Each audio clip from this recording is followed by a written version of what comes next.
Welcome to daily Lenten reflections for Tuesday of the second week of Lent. Today we shall reflect on humility and service.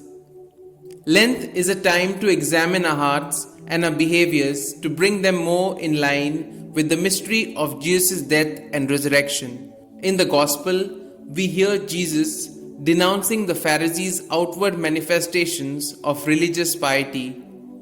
While we would probably never dress up as the Pharisees did, how often do we count our rosaries and our frequency at masses and communion as signs that we are fulfilling our commitment to Jesus, while pride, judgment, and bitter words still dwell in our hearts?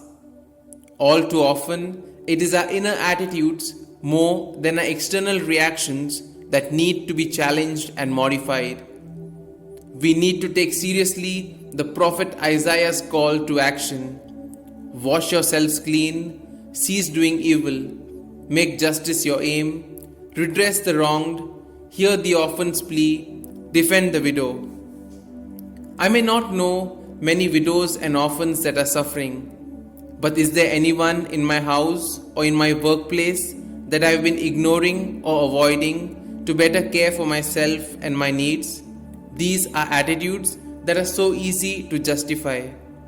Isaiah cries, "Come now, let us set things right," says the Lord. And Jesus confirms, "The greatest among you must be your servant. Whoever exalts himself will be humbled, but whoever humbles himself will be exalted." We ask Jesus to help us to truly recognize our need for His grace and the openness to accept His promptings for change.